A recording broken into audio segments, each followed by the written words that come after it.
और जिक्र जब मिथिला पेंटिंग का आता है तो आपको इतिहास में भी ज़रा लौट चलना पड़ेगा। मैं जब अकेले जब इस फील्ड में उतरी थी तो मेरे पास सिर्फ एक आर्टिस्ट थी।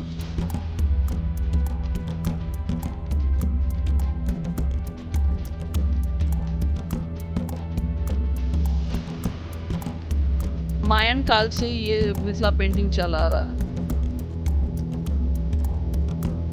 फील्ड में आई हूँ उस समय से बदलाव आ चुका था, ऐसा नहीं है कि मेरे ही आने से। जो हमारा लोकल प्रॉब्लम है उसको उस रूप में कलाकृति के रूप में, मिथिला पेंटिंग के रूप में दिखाया जा रहा है।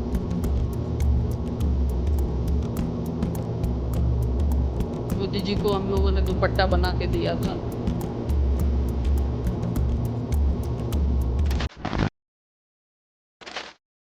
नमस्कार, मैं रोहित झा।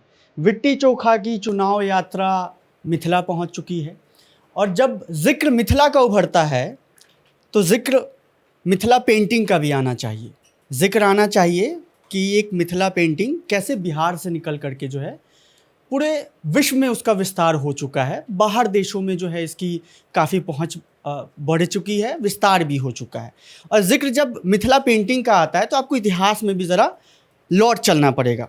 इतिहास में जब हम लौटेंगे तो हमें पता लगेगा कि कैसे भगवान राम और माता सीता के विवाह के वक्त कैसे राजा जनक ने मिथिला पेंटिंग की जो है वो उसकी नींव रखी गई और कैसे पूरे नगर को सजाने के जो है आदेश दिए गए, जिस वजह से मिथिला पेंटिंग का जिक्र लगातार बार बार आ रहा होता है। और जब हम बिहार की संस्कृति की बात करते हैं तो मिथिला पेंटिंग को अलग रख कर आप नहीं देख सकते। इसी कड़ी में इस वक्त जहां हम मौजूदगी है हमारी, वहां पर आप देख सकते हैं ये एक साड़ी है और इस पर लगातार मिथिला पेंटिंग लाइव लोग जो है यहाँ पे हैंडमेड जो है चीज़ें वहाँ पे बना रहे हैं। वहाँ पर जो है छठ का जो सामान है, छठ के उपयोग में जो चीज़ें लाई जाती है, उस पर भी आपको मिथिला पेंटिंग दिख जाएंगी। हम विस्तार से इस संबंध में बात करेंगे, लोगों से भी समझेंगे, यहाँ पे जो काम करने वाले लोग हैं उनसे भी ज़रा इसके बारे में समझेंगे कि कितना वक्त लगता है, क्या चीज़ें ध्यान में रखनी होती है, कौन सी कलाकृतियाँ जो है यहाँ पर बनाई जाती है। क्या नाम है आपका? मेरा नाम प्रीति ठाकुर हुआ। और क्या नाम है आपके संस्थान का? ये मिथिला कृति हब के नाम से हम लोग चला रहे संस्थान को। कब शुरू किया आपने ये? 2016 से। 16 से चला आ रहा है जी। 16 के बाद से अभी कैसा आपको लग रहा है कि मतलब 25 में मिथिला पेंटिंग 2016 में जब आपने शुरू किया था, अभी विस्तार हुआ है इस चीज़ का, चीज़ें और बदली हैं आपके लिए? शुरू में जब हम लोग आए थे, मतलब मैं जब अकेली जब इस फील्ड में उतरी थी तो मेरे पास सिर्फ एक आर्टिस्ट थी। तो उसके साथ एक सिंपल साड़ी, दुपट्टा, यही कॉन्सेप्ट था दिमाग में कि वॉल पेंटिंग बनाना सीखना है भी है और बनाना भी है। इतना नहीं सोचा था कि इसको इतने बड़े बाज़ार पे भी लेके जाऊंगी। फिर धीरे धीरे बढ़ते बढ़ते आज हम लोग छठ कोनिया, छठ का सेट, जनेऊ का सेट, शादियों का सेट, सारा हम लोग एक साथ सब पे मिथिला पेंटिंग किया हुआ आपको मिलेगा, दिखेगा। प्रीति जी, इतिहास के बारे में थोड़ा सा समझते हैं। क्या चीज़ें रही मिथिला पेंटिंग की? आपको कैसे प्रेरणा मिली कि ये मिथिला पेंटिंग का जो पूरा व्यापार है वो आप शुरू करें, चीज़ें अपने घर से शुरू करें, और आपने कई सारे लोगों को भी जोड़ा, रोज़गार भी दिया। तो ये कैसे, इतिहास के बारे में ज़रा बताइए और उसके बारे में ये भी बताइए कि फिर आपको कैसे प्रेरणा मिली इस चीज़ को शुरू करने की? एक्चुअली हम इस फील्ड से हैं नहीं, 2016 से ही जुड़े। उससे पहले हम खुद MBA इन फाइनेंस मतलब मिथिला यूनिवर्सिटी से ही किए हुए हैं। तो इसके बारे में मुझे उतना आइडिया नहीं था, लेकिन मुझे आर्ट काफ़ी अट्रैक्ट करता रहा बचपन से ही। मैं सीखना भी चाहती थी लेकिन कभी ऐसा अवसर नहीं मिला, क्योंकि मैं पढ़ने में भी अच्छी थी लेकिन कहीं सेट नहीं कर पा रही थी, क्योंकि मुझे आना था इस फील्ड में। तो ये चीज़ मेरे लिए भी बहुत 30-40 साल अपना समय देने के बाद आज जो क्रिएटिविटी जो मैंने 30-40 साल में सीखा, वो अब मैं मिथिला पेंटिंग को दे रही हूँ। तो ये सब जो कलाकृतियाँ हैं जो बन रहा है, वो मेरे अपने जीवन के एक्सपीरियंस से जो मैंने ज्ञान प्राप्त किया उससे बन रहा है। उसके बाद जैसे 2016 में मैं आई, उसके बाद मैंने MBA मिथिला पेंटिंग वहाँ से सीखा है मैंने। कहाँ से किया आपने? मिथिला पेंटिंग यूनिवर्सिटी से, मिथिला यूनिवर्सिटी, यहाँ से सीखने के बाद फिर बच्चों को सिखाना भी स्टार्ट किया। फिर वो काम भी मैंने उसको भली भांति अब उसको 2 साल से कंटिन्यू करने की कोशिश कर रही हूँ।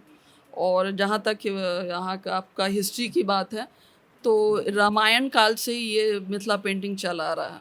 जब माँ सीता का स्वयंवर हुआ था तो राजा जनक ने सबको, पूरे मिथिला को इसी पेंटिंग से सजाने का आदेश दिया था, तो उस समय से ये हमारी पेंटिंग जो है प्रसिद्ध है। तो प्रीति जी, कब ये चीज़ें कब बदली आपके लिए? मतलब 2016 से तो आप शुरुआत कर दी थी। शुरुआत में चीज़ें ठीक नहीं रही होंगी मेरे ख्याल से। कब आपने तस्वीर बदलती हुई देखी कि मिथिला पेंटिंग की जो इतनी डिमांड बढ़ गई है, अब लोग जानने पहचानने लगे हैं, मिथिला पेंटिंग जो है अब पढ़ाई भी होने लगी है, चीज़ें बदली कब? एक्चुअली जब हम इस फील्ड में आई हूँ, उस समय से बदलाव आ चुका था। ऐसा नहीं है कि मेरे ही आने से।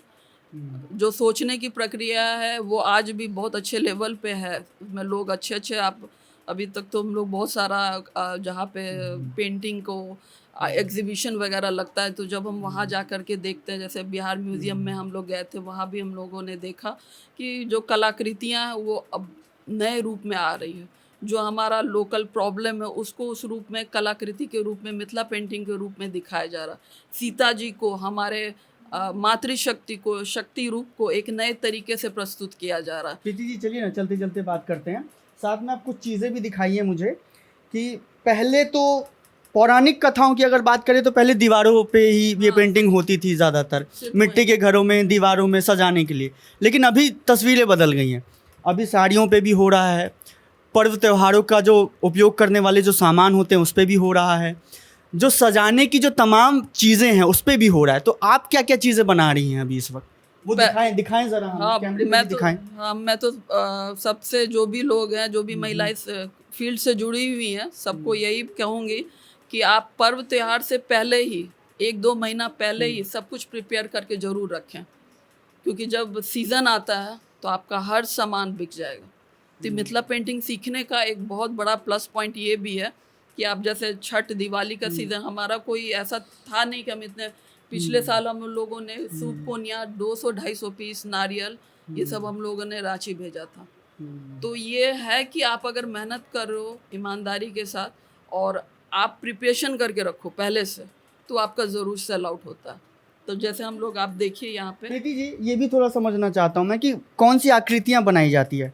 जैसे मुझे यहाँ पे एक तस्वीर दिख रही है, हाथी की तस्वीर दिख रही है ना? सूप की तस्वीर दिख छठ रही है में जो भी और आप, सूर्य की तस्वीर दिख रही है। तो कौन-कौन सी तस्वीरें, मतलब आकृतियाँ कौन-कौन सी रहती है इसकी मुख्यतः मिथिला पेंटिंग की?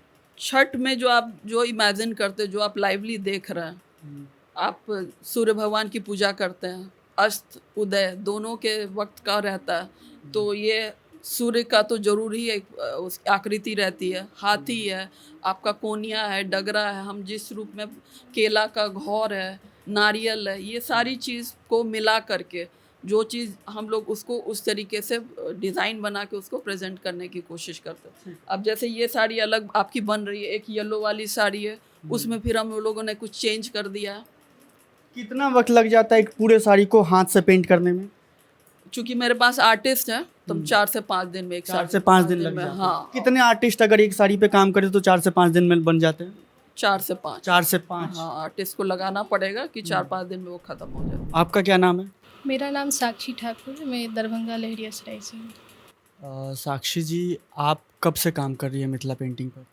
मिथिला पेंटिंग के क्षेत्र में मैं अपने घर में बचपन से देखते आई हूँ अपनी माँ को करते हुए। आपके परिवार से जुड़े हुए लोग, सारे लोग मिथिला पेंटिंग में काम? जी, मेरी माँ अपनी दादी माँ से सीखी हुई थी और माँ से मैं, तो ये पारिवारिक ये चलते आ रहा है। और इसमें जो इंटरेस्ट है 2013 से, जब मैं 8th क्लास में थी, अपने स्कूल के एक कॉम्पिटिशन में पार्टिसिपेट की, उसके बाद से मुझे घर में हो रहा था तो लग रहा था जो हाँ ये बस ऐसे ही घर में पूजा पाठ में बन रहा है, ये हो रहा है। लेकिन 2013 के बाद से मेरे मन में हुआ जो नहीं, इस ये काफ़ी बढ़िया ये काम है और इसमें मैं जुड़ जाऊँ, अच्छे से काम साक्षी करूँ। जी, मुझे ज़रा इतिहास के बारे में ज़रा समझाइए। मिथिला पेंटिंग की कैसे शुरुआत हुई? क्या चीज़ें रहीं?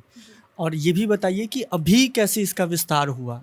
किस आप में, क्योंकि आपने बचपन से देखा सारी चीज़ें, हमेशा से ये विस्तार रूप नहीं में नहीं था।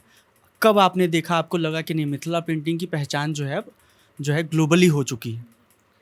इसका जो इतिहास रहा है वो हम लोगों ने शुरू से ही सुना है, जो राजा जनक द्वारा पूरे मिथिला क्षेत्र में राम सीता के स्वयंवर के अवसर पे बनवाया गया था तभी से।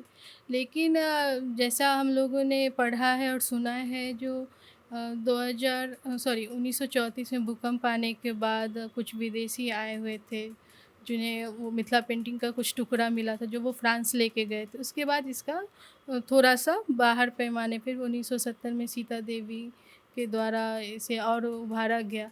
लेकिन जिस ये दो 1970 में? जी अच्छा। 1970 1960 1970 के ईस्वी में। मैं उतनी श्योर नहीं हूँ, ठीक है, लेकिन ठीक है। जी, लेकिन हम जिस अभी युवाओं में जो ये क्रेज आया, ये कोरोना के टाइम से आया, जब मोदी जी ने मिथिला पेंटिंग से बना हुआ मास्क पहन के अपना मन की बात जब आई थी वीडियो, और उसमें जब उन्होंने मन की बात में उन्होंने जिक्र किया जी, इसका, तब जी। उसके बाद ज़्यादा लोग ज़्यादा जान क्रेज आया, और लॉकडाउन में कोरोना के समय में युवाओं के बीच ये जागरूकता आई, जो मिथिला पेंटिंग भी एक कला है जिसे हम सब कर सकते हैं और आगे बढ़ सकते हैं। साड़ियों के अलावा अभी छठ को लेकर के और कौन कौन सी चीज़ें आप बना रहे हैं, दिखाइए ज़रा, आइए।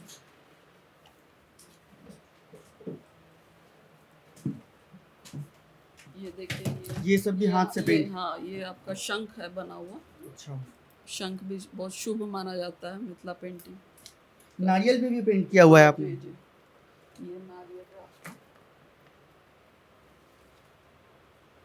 है। इसकी डिमांड अभी ज़्यादा आ रही है लोगों की तरफ से हाँ, छठ पूजा को लेकर के? छठ नारियल तो आपको वैसे भी शगुन वगैरह में भी यूज हो रहा है आजकल। हमें पास तो ऑर्डर आता है नारियल का। ये आपका मैं कुछ पेंटेड दिए भी देख पा रहा हूँ। हाँ जी। ये दीपावली के समय इसकी भी डिमांड आती है? हाँ हाँ, तो ये अभी तो हम लोग पेंट करके ही सिर्फ रखे हैं। इसमें अभी डिजाइन आपका बाहर की तरफ से ये अभी करने वाले हैं इसको? करने वाले हैं। ये जैसे हम लोगों ने ठीक। पॉट वगैरह भी बनाया था। ये तो बरसात के सीजन में पार्क वर्क में लगाने में इसमें काम आता है। फिर आप उधर आइएगा तो आपको शॉल वगैरह जो बना हुआ है, चूँकि ये आपका शॉल है। थोड़ा सीजन में ठंडी भी पड़ने लगती है, तो ये इस तरीके हाँ, से तो ये आपको मिथिला पेंटिंग की जो भी आपकी जो छठ करती हैं तो वो आपको यूज कर सकती है। इसमें सब में देखा जाता है कि ये वाइट कपड़ा प्रीति जी अलग अलग होता है, तो क्या इसको मतलब जो आर्टिस्ट लोग होते हैं इस पे काम करने का तरीका भी अलग अलग होता है, क्योंकि अलग अलग एक ही तरीका? में एक ही जो देख ही रहे हैं तो ब्रश से वो लोग काम कर रही है। चूँकि पुराने समय में निब भी यूज होता था, तो निब में यही दिक्कत है कि जैसे घड़ा कोनिया पे वो नहीं चलेगा। तो फिर हम लोगों ने बच्चों को डिसाइड किया कि सिर्फ ब्रश से ही हम लोग उसको पूरा सिखाएंगे। तो वो बच्चे लोग सब ब्रश का काम है कि वो सब पे चल जाता है। मैं जैसा कि अभी चूँकि हम ही बिहार चुनाव यात्रा पे है, मैं देख रहा था कि कई सारे मंत्रियों से, मुख्यमंत्रियों से भी आप मिल चुकी हैं। क्या रहा था, कौन सा साल था वो जिस वक्त आप मतलब मुख्यमंत्री? अभी तो पिछले ही साल मोदी जी 24 में मोदी जी को हम लोगों ने दुपट्टा बना के दिया था। तो वो मीना दीदी ने उनको सम्मान कहाँ पे था ये? एयरपोर्ट जी। तो एयरपोर्ट पे उनको सम्मानित करने का मौका मिला। बातचीत भी हुई थी उनसे? हाँ, उनकी हुई थी, हम अभी नहीं क्या बातचीत हुई थी उनकी? वो तो पार्टी की हैं, तो पार्टी से रिलेटेड चीज़ें हुई थी। हाँ, पार्टी से रिलेटेड। क्या मिथिला पेंटिंग को लेकर भी वो जिक्र कर रहे थे कुछ? अभी भी आपने देखा होगा कि वो अभी जो आए थे लाइव, तो पूरा मिथिला पेंटिंग का ही दुपट्टा उन्होंने डाल रखा था। तो वो भी बहुत पसंद करते हैं। उनका तो अब रेगुलर लग रहा है दूसरा घर वर्ल्ड टूर के बाद मोदी जी का। तो ये बिहार रह गया। बिहार में तो अभी नज़र आएंगे वो, अगले कुछ महीने बहुत ज़्यादा नज़र आएंगे। क्योंकि हम लोग चुनाव यात्रा पे है, उसी के परिप्रेक्ष्य में हम ये चीज़ दिखा रहे थे कि मिथिला पेंटिंग जो है कैसे चीज़ों की आकृतियाँ बनती हैं। प्रीति जी से हमारी बातचीत हो रही थी और उन्होंने तमाम चीज़ें दिखाई हैं, और मिथिला पेंटिंग का इतना विस्तार हो चुका है कि मैंने ये चीज़ नहीं देखी थी। आप देख सकते हैं कि छठ पूजा में जो व्यवहार की जाने वाली चीज़ें हैं, यानी कि सूप हो गया, डगरा हो गया, जो नारियल हो गया, वो चीज़ें भी जो हैं मिथिला पेंटिंग से सजी हुई हैं, और ये छठ घाटों पे जाने के लिए अब तैयार हैं। तो मिथिला पेंटिंग हर साल दर साल जो है इसका विस्तार होता जा रहा है। जीआई टैग मिलने के बाद और ज़्यादा विस्तार हुआ। देश दुनिया के तमाम लोग इसको अब जानने वाले हैं, और ऐसा कोई व्यक्ति अब आपको नहीं मिलेगा कि आप आर्ट की बात करें और वो मिथिला पेंटिंग को ना जानता हो। यही खूबसूरती है मिथिला की और मिथिला पेंटिंग की।